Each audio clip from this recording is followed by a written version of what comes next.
Long week in Jeff City. Welcome to This Week in Missouri Politics to talk about it with a man at the center of all of it. Senator Ben Brown, freshman senator from fighting Franklin County. I guess they say it, freedom-loving Franklin County. Welcome to This Week in Missouri Politics. Great to be here, Scott. So if you didn't getting paid by the hour this week, the state would have got a heck of a deal, right? Yeah, I'd say that that might be the case most weeks, particularly this one. We had a late night, of course, Monday. My first overnight filibuster, so kind of got my feet wet as far as that goes. A couple of what you call, I guess, mini filibusters up till now, but this was the real deal, and fortunately something good came out of it. And then, tell me what actually is in the bill the Senate perfected sometime, I guess, for most folks, early Tuesday morning. So what we had is you had two bills that were combined while they were being negotiated. You had the Save Women's Sports Act, which keeps biological males out of women's sports. You also had the SAFE Act, which prohibits these gender-changing surgeries, hormone treatments, things like that for minors. So what happened is the two bills were combined together while they were being negotiated, and we had a commitment from leadership that they would be separated out before being voted upon, and they followed through. We were able to get it done. After the way things ended before spring break, it was really refreshing to see people kind of come together and able to get this over the finish line. I was particularly happy to see Senator Mike Moon. Good guy, worked very hard on a lot of bills. This year, it felt to me like, I know there's a lot of folks that have issues with some of the things that came out that WashU was alleged to have done. There's a little bit of politics in everything. It seemed to be a very personal fight for Mike Moon.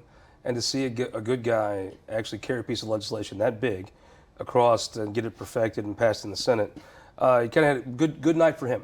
Yeah, I felt very happy for Mike. It was a win for I think children across Missouri, but to Mike, this has been a very personal issue, something he's worked on for multiple years, and to get something this big, this important to him across the finish line, I think it's just really great to see. It's the icing on the cake. So talk about a couple other things. Something that everybody, your district has a little St. Louis County in it, but definitely part of the St. Louis region. Crime in the city. It is something that it just seems like something that you really can't even argue is a legitimate problem. Yeah, it's just spiraling out of control. We know that where we've ranked nationally among other cities for some time, but now we're just seeing the blatancy and shamelessness of some of the crime just shows really that there's no feeling of real accountability there. We had just weeks ago where a man was executed on the street in broad daylight, and someone was just standing there recording the whole thing on their cell phone. I mean, you would never expect to see that. Yeah. And it just, it's just blocks away from City Hall. I understand everyone likes to make the argument about local control, but if this is what local control looks like, then we have a really big problem. Talking about local control, everybody thinks of taking over St. Louis, right? However, might not always be an old sheriff in the governor's office. What if a Governor Crystal Quaid were to come into office? Do you think the folks in freedom-loving Franklin County would like her taking their local control away? No, of course not. And, I think that there has to remain a balance there. I believe in local control. However, you have to keep in mind that any power at the municipal, a lower level, that all stems from the state. And at the state level, I feel that, you can't just have power delegated from the state and then just walk away and not take responsibility for how that power is being enacted. I think that you have to do right by your constituents. Once you get to the point, I mean, this is a pretty extreme point that we're at right now where people are getting murdered in the street in broad daylight. If that were to be happening in Franklin County on a regular basis, then maybe we'd have that conversation. But obviously the problem right now is in St. Louis. Unfortunately, I have a small section of St. Louis, mostly more rural areas, but what happens in St. Louis doesn't always stay in St. Louis. And we're seeing some of that crime migrate out to Franklin County, St. Charles County, and other places. And it's just really unfortunate. It's the economic engine of the state, and it's going to affect us for some time to come. I'll talk about a practical issue. There's a big push several years ago to give St. Louis back control of its police department. I think it was taken away during the Civil War. A lot of Republicans now are saying, well, we're going to take that back and make it a state-appointed board, as the governor would appoint, similar to the old process. What is your position on that? I think it's a conversation we have to have at this point. As far as who controls the police department, I think that could make some difference, but the real issue at hand is that even if the police are out there doing everything they can, if these cases aren't being prosecuted, then really that gets us nowhere. And obviously we have a big problem in St. Louis County with Kim Gardner. The Attorney General Bailey has come in and now issued this quo warranto, and we have those proceedings going forward. And so I think that is probably the most important step right now. It's just having some level of accountability to make sure that people are in there prosecuting those crimes. Because otherwise, the police can do everything they want. They're not going to be able to get anyone off the street in the end of the day. So break down for me. You've got a bill that you know a lot about this subject matter. I think you're first on this show. You were fighting mask orders and shutdown orders here in St. Louis over the pandemic. You've come up with a little broader-based state law to limit some of these regulations. Explain what that means, just a regular old boy in Warrenton. Yeah, so it's kind of my story, I guess, coming full circle in a way. First time I ever traveled to the Capitol, a little over 2 years ago, I went to a committee hearing and I testified in favor of a bill to restore oversight to the emergency health order process. Just a couple weeks ago, I returned to that same room, sat in that same desk, this time as a state senator presenting my bill to rein in some of this out of control government overreach. And what happened during COVID is, we had kind of, I guess you could call it a loophole in Missouri statute where DHSS was able to delegate its rulemaking ability to local health authorities. Now, as you know, DHSS is a state agency. When they promulgate rules, there is oversight at the legislature. They go to the Joint Committee on Rules, so there's oversight there. But yet, when they pass along this power to local authorities, the oversight did not travel with it. So what we ended up with is in St. Louis County, where one man was essentially able to issue 400 plus pages of law with zero oversight, zero accountability, or input from the public. My bill ends that. It prevents DHSS from delegating that rulemaking ability to local authorities. It still allows them to enact policies through their own local process for enacting health orders. And most importantly, I think, is that anytime there's a health order, you know where it's coming from. You don't have to go to the school board and say, I don't like this policy. They point to the county. You go to them, they point to DHSS. I think that only created more mistrust and degraded that relationship with public health officials. In St. Louis, it's got its own unique charter or form of government. But in Franklin County, it feels to me like the presiding commissioner is the top elected person in the county. If you ask just someone in New Haven, they'd tell you, well, the top person in the county is the presiding commissioner. The commission does set the laws and regulations for this county. It seems like the final say on something as heavy as a health order force you at gunpoint, the government force you to shut your business down or force you to wrap stuff around your face. I'm not saying you shouldn't be able to do that. There are extenuating circumstances, there are emergencies. It just feels like that power should not rest with a health board, who I would say very many people in Union could name you the entire health board or even 2 or 3 people on it. But it feels like that should be with the presiding commissioner to make that decision. Yeah, absolutely. And we have a system of government that's founded upon having checks and balances. There's a separation of power in order to protect the liberties of the people. And that's what was lost because you didn't have the separation of powers. You had the executive branch acting unilaterally, and that opposes everything that really this country was founded upon. So this bill ensures that anytime there's any kind of health order, that the legislative branch of that government, whether it's a county council, a commission, that they are allowed to weigh in because those are the ones that are accountable to the voters, to the taxpayers. Because a person that's appointed to a health board, they're not accountable to the people. And we need to have, if you're going to be able to affect someone's life that directly, I think that the voters need to have a say on who's in that position, who's making those decisions. Comes down where's the buck stop, right? If there's a gravel road out of line in Sullivan, you call Tim Brinker. Well, if you're going to trust him with that, the buck should stop there for such a weighty decision as whether you can't go to a restaurant in Sullivan. Exactly. And people's livelihoods were disrupted. Yeah. In some cases, you saw, not in freedom-loving Franklin County, of course, but in other areas of the state, not going to name any names, you couldn't take your family to church. Kids weren't allowed to attend school, participate in athletics. As much as they say that, athletics and exercise is beneficial, now in hindsight, they weren't letting people even go out and outside in the parks. They shut down all the parks. It was just all these arbitrary orders that were being thrown out there, just thrown at the wall, seeing what sticks. That is no way to handle a public health crisis. Well, next time you got to have a state law that says you got to keep Satchmo's, Smitty's, and Sportsman's Park open no matter what, right?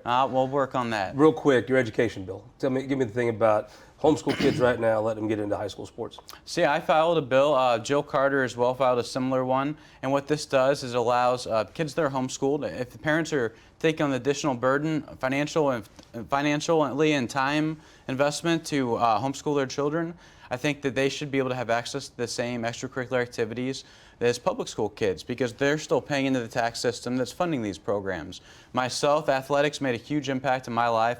Wrestling completely changed the person I am and set me on the track to be successful for anything I pursued later. And the thought that kids are being robbed of this opportunity because their parents choose to homeschool them, it's just devastating to me, and I think it has to be addressed. Well, as that bill moves to the process, I hope you'll come back and talk about it with us on This Week in Missouri Politics. Absolutely.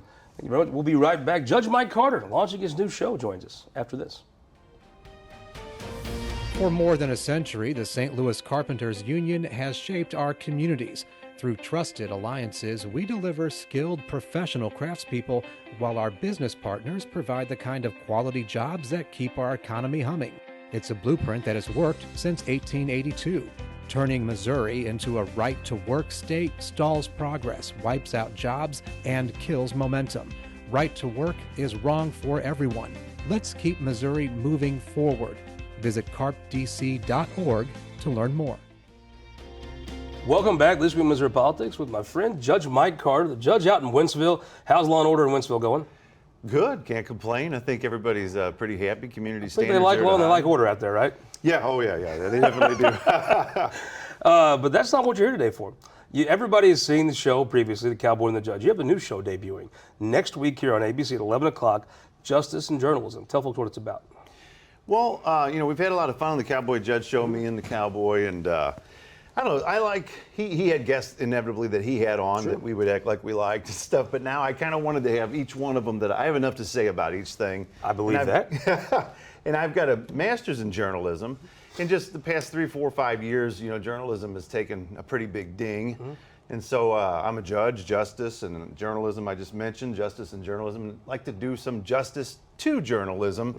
The way that I see it should be done. Serve up facts and premises and things and let other people do the deciding on what they think about it. So it's going to be you, Sundays at 11. Then you'll air it tonight, or next week, starting tonight, about 10 o'clock at night. Mm-hmm. It's going to be on every day on ABC. Pretty much 5 days a week, Saturdays around 6 p.m. or 6:30 right after the world news, and then each morning on the weekend at 11, and then kind of late night, 10 and 11 o'clock on the weeknights. Tell folks about yourself. Tell folks about your family. I'm married. I got a lovely wife since, I've known her since 1988. I got a 27-year-old and an 18-year-old in college. One's living out in LA, the 27-year-old, nice. And really just really blessed in that department. No troubles, doing good in school, all that kind of thing, and really can't complain at all about that. So walk me through, when folks watch Justice and Journalism, you're going to give a little justice to the media, maybe a little microscope on the media. Yeah. You can have folks on? Yeah, a ton of folks. In fact, like this next coming couple of weeks, we're going to have some politicos. I'm doing a weird thing on like door dashing and ship, those folks who do shopping at the Schnucks and Deerbergs or whatever restaurants, Gerbs, whatever's around you.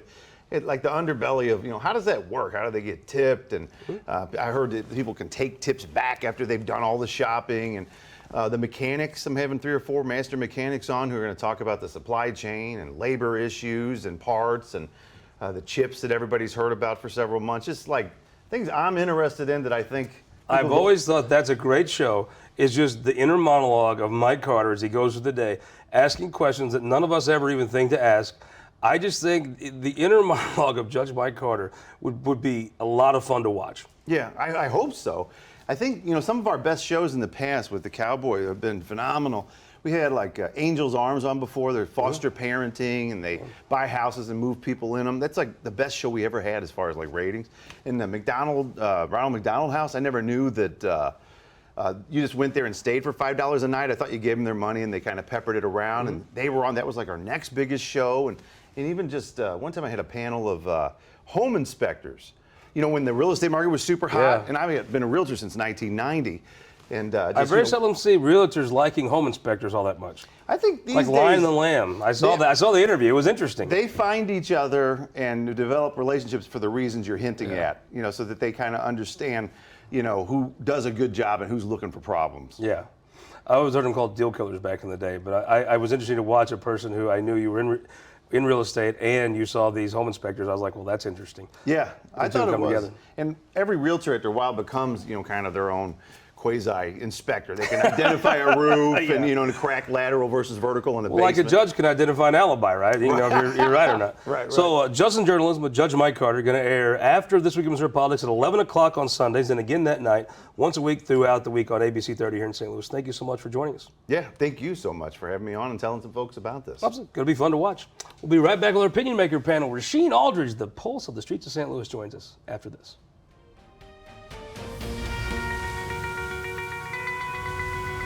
Data captured by our state-of-the-art monitors helps us pinpoint the timing and location of severe weather more accurately and respond to trouble more quickly. Ameren, Missouri's investment in smart technologies like this is one way we're improving reliability and restoring power faster than ever. Responding to trouble before trouble hits. That's energy at work. Ameren, Missouri. All throughout Missouri, businesses are struggling to find workers. Childcare challenges are a big reason why. Our kids are losing out too. Through high-impact early childhood investments, we can support the workforce of today and better prepare our workforce of tomorrow.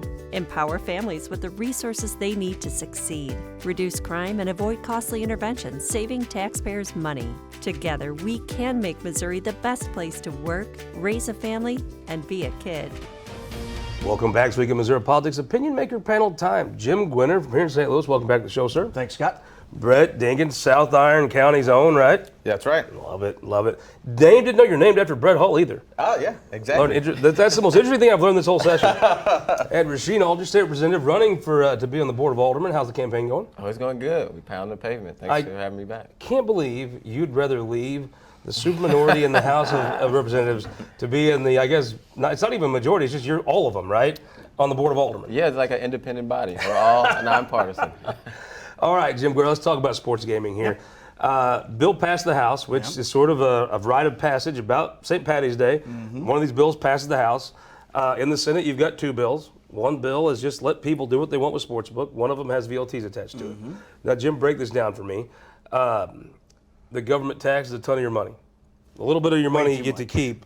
They want to tell you you can't bet on the Chiefs. I don't understand it. Yeah, well, we've got 33 states plus D.C. in the United States have some sort of sports betting. And I think you're seeing, a bipartisan coalition that wants to see sports betting. I was in Vegas 2 weeks ago. I put money on Mizzou. Didn't really pan out. But I still got money live for St. Louis City Soccer.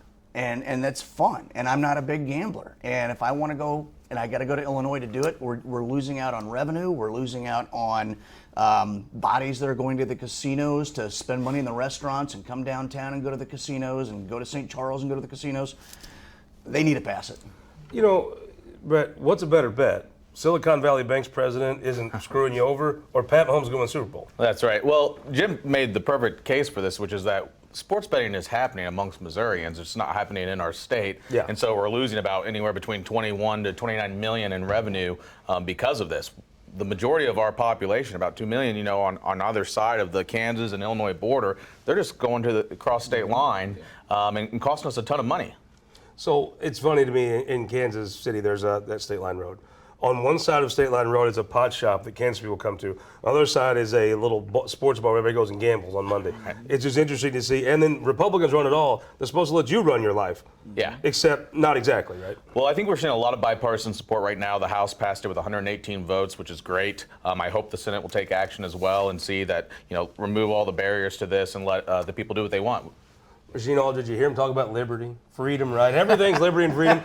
Unless you want to bet on the Chiefs, then no, that you're not free to do that. Yeah, it's always it's funny on which side sometimes people be on. But I mean, this is something I'm kind of proud that the House continued to take lead on. We took lead on it last year, getting it out the House, passing to the Senate first.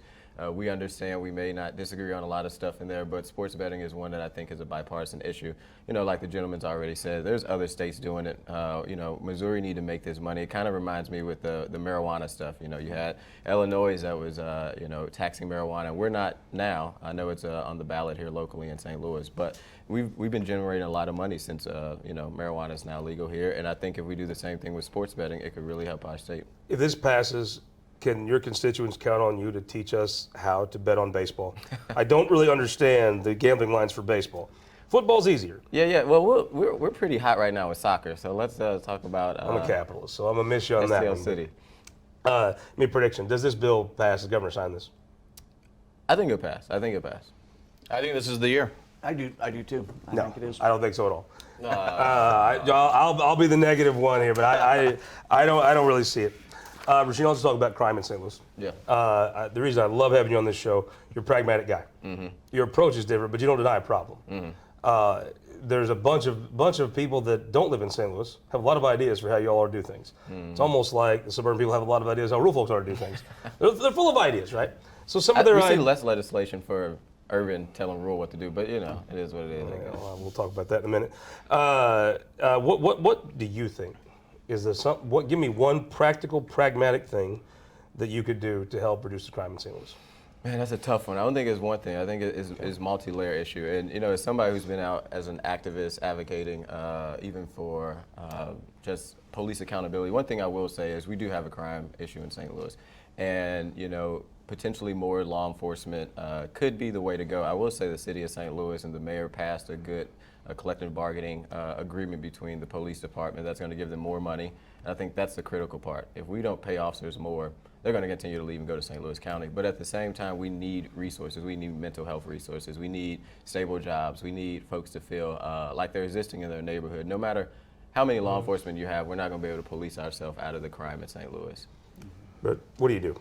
Well, for one, you get rid of Kim Gardner. That's the key to this whole thing. But I don't disagree with the resources and the things the representative pointed out, but that is going to be the long-term solution to this, and we've got to take immediate action now because crime is increasing, crime's happening, carjacking's happening, people don't feel safe downtown, businesses have all but left downtown, and that's where a lot of our resources are. The soccer stadium, you know, the Cardinals, I mean, all this stuff is what people are coming in for is in our city, but people don't feel safe. They don't want to leave their cars downtown or anywhere around the stadiums. They're getting broke into at new developments. I mean, we've got to take action now. Police don't feel supported.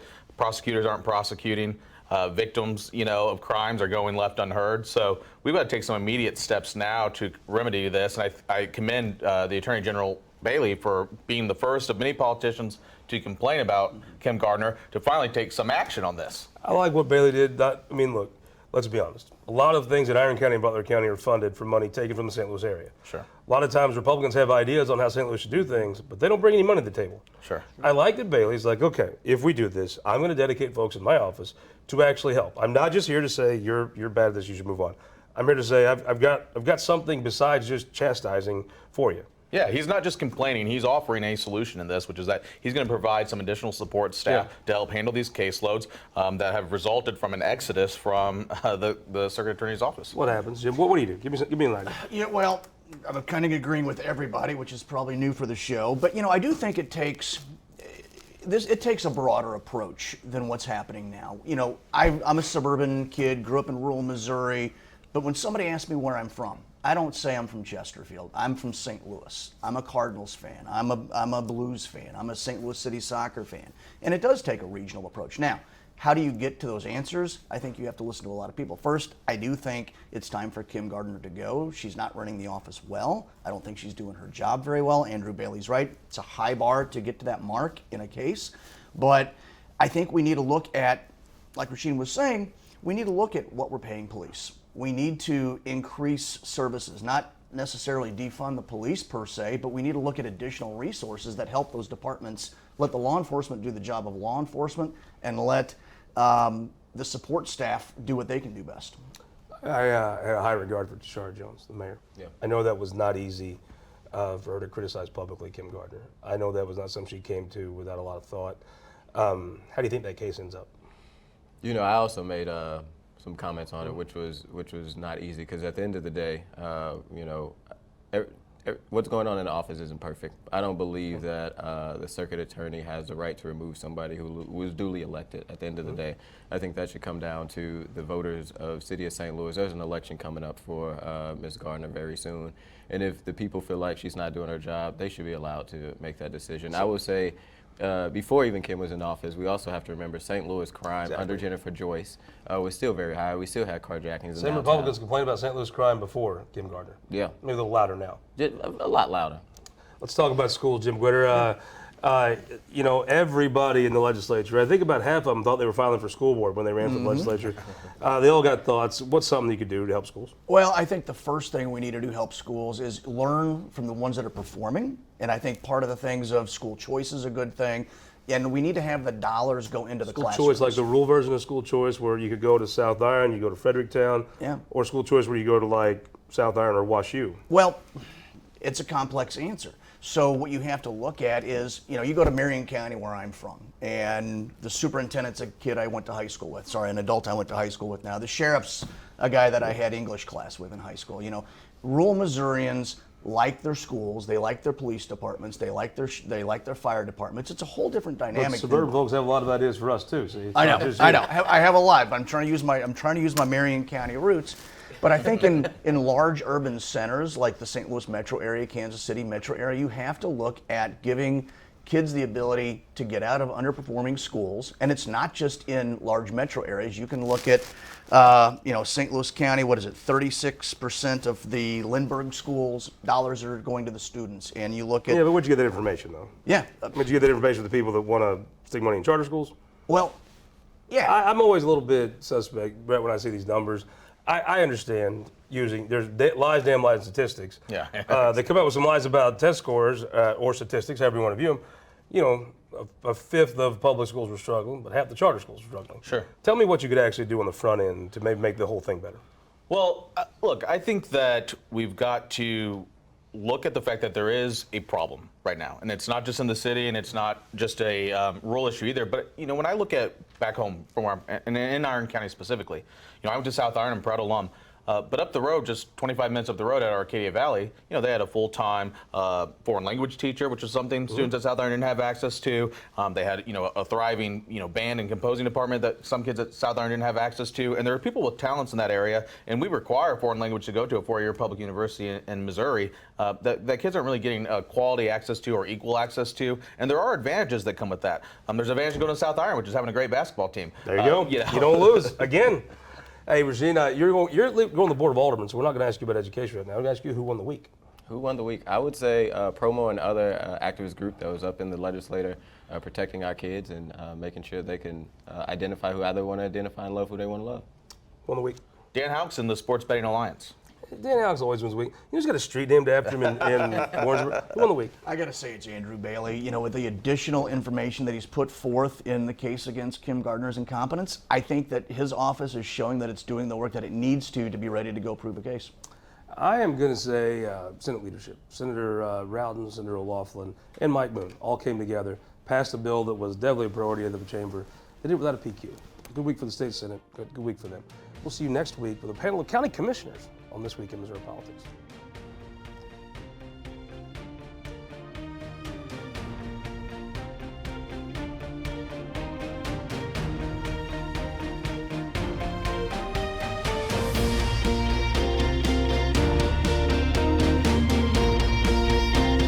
This Week in Missouri Politics is sponsored by the Missouri Automobile Dealers Association, Ameren, Spire, and the United Electric Cooperative.